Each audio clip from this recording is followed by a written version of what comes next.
విశ్వవిఖ్యాత నట సార్వభౌమ నందమూరి తారక రామారావు గారి మునిమనవడు, హరికృష్ణ గారి మనవడు అయినటువంటి తారక రామారావు గారు హీరోగా వైవిఎస్ చౌదరి దర్శకత్వంలో ఇప్పుడు ఒక సినిమా తెరకెక్కబోతున్నటువంటి విషయం అందరికీ తెలిసిందే. రీసెంట్గా దానికి సంబంధించినటువంటి పూజా కార్యక్రమం కూడా జరిగింది. ఆ పూజా కార్యక్రమానికి నందమూరి నారా కుటుంబ సభ్యులు కూడా అక్కడికి రావడం జరిగింది. ఈ సినిమా ఎలా ఉండబోతుంది, అసలు ఈ సినిమా మీద ఎటువంటి హైప్స్ ఉన్నాయి అనేది మనం మాట్లాడుకునేటువంటి ప్రయత్నం చేద్దాం. ప్రస్తుతం మనతో పాటు ఉన్నారు ప్రముఖ రాజకీయ విశ్లేషకులు అడుసుమల్లి శ్రీనివాసరావు గారు. సార్తో మాట్లాడు. సార్ నమస్తే. సార్ నమస్కారం అండి. నందమూరి తారక రామారావు గారి మునిమనవడు, హరికృష్ణ గారి మనవడు, జానకిరామ్ గారి కొడుకు నందమూరి తారక రామారావు గారు, ఆయన హీరోగా ఇప్పుడు పరిచయం కాబోతున్నారు. వైవిఎస్ చౌదరి గారు ఆ చిత్రానికి దర్శకత్వం వహించబోతున్నారు. ఏంటి సార్ ఆ సినిమా ఎలా ఉండే అవకాశం ఉంది? అదే వైవిఎస్ చౌదరి గారు దర్శక నిర్మాత. ఎందుకంటే వాళ్ళ ఫ్యామిలీ, వాళ్ళ మిసెస్ నిర్మాతగా ఉంటారు. బొమ్మరీలు బ్యానర్ వాళ్ళది. అయితే వైవిఎస్ చౌదరి గారు మనం అందరం అనుకున్నట్టుగా ఒక దర్శకుడిగా మాత్రమే చూడకూడదు. సార్ ఆయన ఎన్టీ రామారావు గారు కరడుగట్టిన అభిమాని. అభిమాని కంటే కూడా భక్తుడు. అవును, మీరు గమనించారో లేదో, ఎన్టీ రామారావు గారు జయంతికి కానీ వర్ధంతికి కానీ ముఖ్యమైన ఘట్టాల్లో కానీ ఆయన తలుచుకుంటాడు. చాలామంది వాళ్ళ ఇంట్లో వాళ్ళు తలుచుకోరు కానీ ఈయన మాత్రం తలుచుకుంటాడు. ఒక పాట కూడా రాయించారు కదా సార్, ఓ విశ్వవిఖ్యాత. అసలు మీకు వైవిఎస్ చౌదరి గారు ఇంకా ఆయన ఛాతీ చీలిస్తే ఎన్టీ రామారావు గారు కనపడతాడేమో అనిపిస్తుంది నాకు. నిజంగా నాకు అలా అనిపిస్తుంది. నాకు అంటే ఆ రకంగా నిజంగా ఆయన ఎన్టీ రామారావు గారు అర్హుడే. అలాంటి అభిమానులు పొందడానికి కారణజన్ముడు ఆయన. శకపురుషుడు, యుగ పురుషుడు అని ఊరికే అనుకోరు. అయితే ఈయన వైవిఎస్ చౌదరి గారి గురించి మాట్లాడుకుంటే ఆయన రాఘవేంద్ర గారి దగ్గర అసిస్టెంట్గా చేశాడు. అలాగే ఆయన సినిమాలు సీతారాముల కళ్యాణం చూద్దాం రారండి అనే సినిమా కొత్త వాళ్ళే ఇద్దరు ఉన్నాయి. చాందిని అనో అమ్మాయిని, ఒక అతను కుర్రాడు ఎవరో వెంకీ ఏదో ఉంటాడు. వాళ్ళిద్దరిని ఇంట్రొడ్యూస్ చేసిండు. థియేటర్ బాబు ఎలాంటి వాళ్ళతో ఎంత ఎలా తీసేస్తున్నాడు. ఆ సినిమా చూస్తే పెద్ద కలర్ఫుల్గా, పెద్ద గ్రాండియర్గా ఉంది. ఎంత సాహసంలో బాబు అనుకున్నాం. ఆడింది, బాగా ఆడింది సినిమా. సార్ తర్వాత ఆయన సీతారామరాజు అని, మహేష్ బాబుతో యువరాజ్ అని అందరితో తీసాడు ఆయన సినిమాలో. తర్వాత లాహిర్లో అందులో ఆదిత్య ఓమిని కుర్రాడిని, అంకితా బేబీ పాప అంటారు రచన, ఆ అమ్మాయిని ఇంట్రొడ్యూస్ చేసాడు హీరోయిన్గా. తర్వాత ఇక మీకు అందరికీ ఇంకా అందరికీ గుండె జల్లుమనేది ఏంటంటే సీతయ్య సినిమా. హరికృష్ణ గారు అప్పటికి మామూలుగా ఎప్పుడో వేసాడు సినిమాలో. ఆయన మళ్ళీ సరిగ్గా సినిమాలు ఏమి వేయట్లేదు. అలాంటప్పుడు ఆయన ప్రధాన పాత్రలో హీరోగా సీతయ్య క్యారెక్టర్ వేయించాడు. అసలు ఒక సంచలనం అది. పాటలు కానీ సన్నివేశాలు కానీ అసలు ఒక రకమైన రోరింగ్ లైన్లాగా అనిపిస్తుంటాడు హరికృష్ణ గారు. అసలు ఏం తీసాడరా బాబు అనుకునేలా ఉంటుంది సినిమా అది. ఆ పాటలు కానీ, ఆ డైలాగులు కానీ, ఫైట్స్ కానీ ఏదైనా సరే ఇలాగా ఆయన తీసిన సినిమాలన్నీ జనామోదం పొందినాయి, జనాదరణ పొందినాయి. మధ్యలో సాధారణంగానే జయాలు ఉంటాయి. ఒకటి రెండు సినిమాలు తేడా వచ్చినా అదేంటి మన రామును ఇలియానాతోటి దేవదాసును సినిమా వచ్చింది. అది సంచలన విజయం నమోదు చేసింది.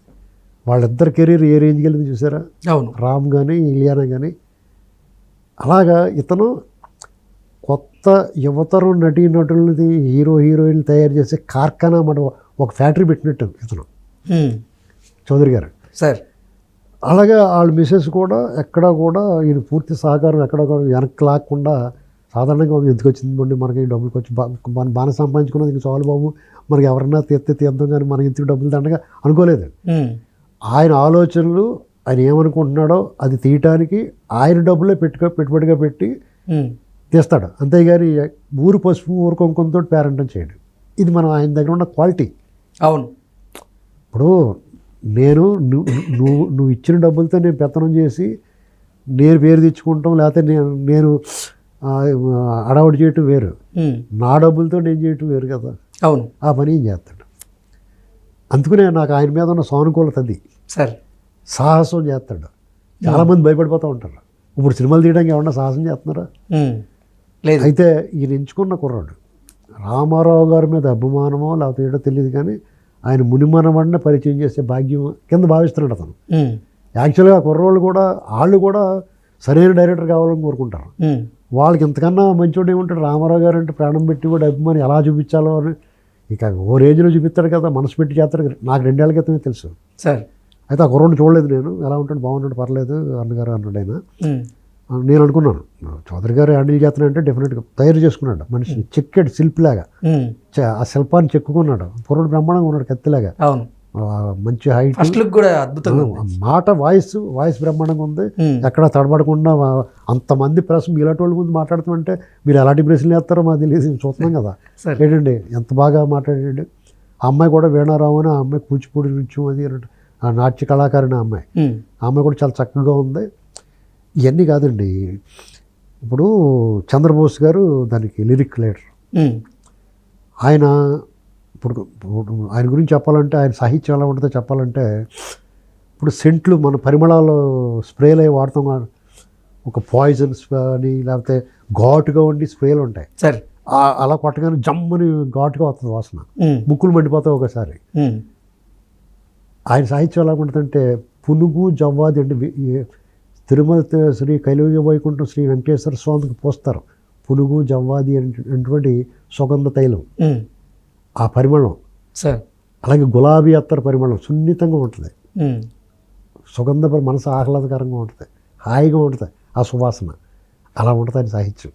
చంద్రబోస్ గారు చూడండి కావాలితే ఆయన రాసిన పాటలన్నీ, కీరవాణి గారు ఆయన మ్యూజిక్ ఒక రకమైన మెలోడీ, అంటే నెమలియకంట ఎంత సున్నితంగా ఉంటుంది సార్.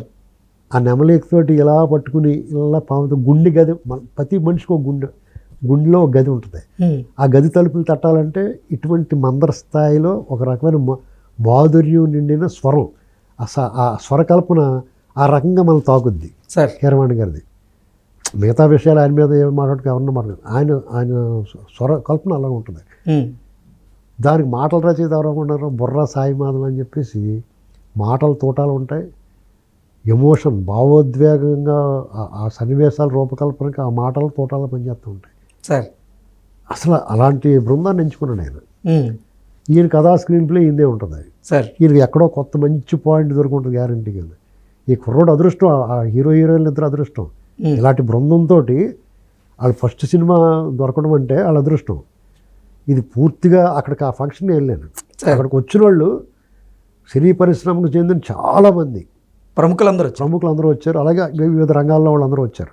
అందరిలోనూ చాలా ప్రశంసాపూర్వకంగా చౌదరి గారికి ఈ సినిమా సక్సెస్ అవ్వాలి, ఈయన మళ్ళీ మంచి కమ్బ్యాక్ మూవీ అవ్వాలి, ఇది ఆ పిల్లోడు కూడా హరికృష్ణ గారు మనవడు జానకిరామ్ గారు అబ్బాయి, వాళ్ళ వారసత్వం నిలబడాలి అని చెప్పేసి వాళ్ళ కుటుంబం అంతా వచ్చి ఆయన్ని ఆశీర్వదించారు. అక్కడికి వచ్చిన ఆహుతులందరూ కూడా డెఫినెట్గా సక్సెస్ అవ్వాలి. అంటే 10 మంది మాట్లాడిన మాట పాడియే చెల్తుందండి, 10 మంది నడిచిన దారి బాట ఆధారం ఉంది, మాటే మంత్రం. ఇంతమంది కోరుకున్నప్పుడు డెఫినెట్గా ఈయన పూర్తిగా సక్సెస్ అవుతాడు. ఇది మన అందరూ ఆశ్చర్యపోతాం, భలే చేశాడు రా సినిమా, ఇప్పుడున్న ట్రెండ్లో కూడా దీన్ని భలే దూసుకెళ్ళిపోయేలా చేసాడు, కుర్రోడు కూడా బాగా చేసాడు అని అనుకుంటాం. నాకు అనిపించింది, చెప్పాలనిపించింది నాకు. ఎందుకంటే నాకు ఆ వాతావరణం వాళ్ళందరినీ చూస్తున్నప్పుడు ఇతను కూడా డైరెక్టర్గా కూడా వెండితెర సెల్యులాయిడ్ మీద ఒక కొత్త, ఇప్పుడు మీకు వీరాభిమాని సినిమాలో పాట ఉంటుంది, అదిగో నవలోకం వెలిసే మన కోసం అని, బ్లాక్ అండ్ వైట్లో వి మసోన్రావు గారు ఓ రకమైన దృశ్యాన్ని చూపించాడు సార్. అంతకు 1000 రెట్లు వీళ్ళ గురువుగారు రాఘవేంద్రరావు గారు ఒక కన్నుల పండుగ చేస్తాడు, వెండితెర మీద రంగుల వలయాన్ని సృష్టిస్తాడు, రంగుల ప్రపంచాన్ని సృష్టిస్తాడు. అలాంటిది ఈయన అంతకు మించి సృష్టిస్తాడు అనుకుంటాను. ఎందుకంటే ఈ పాటలన్నీ చూడు, లాహిర్లో కానీ, సీతారాముల కళ్యాణంలో కానీ, సీతారామరాజు సినిమాలో కానీ, యువరాజు సినిమాలో కానీ, తర్వాత సీతయ్య సినిమాలో కానీ, దేవదాస్ సినిమాలో కానీ, ఇలాగా ఈయన పాటలు బ్రహ్మాండం తెస్తాడు నేను. కాబట్టి ఈ సినిమాలో ఒక సరికొత్త లోకాన్ని సృష్టిస్తాడు అనుకుంటాను నేను. డెఫినెట్గా సక్సెస్ అవ్వాలని కోరుకుంటా. ఆల్ ది బెస్ట్ చౌదరి గారు. Okay sir, thank you so much.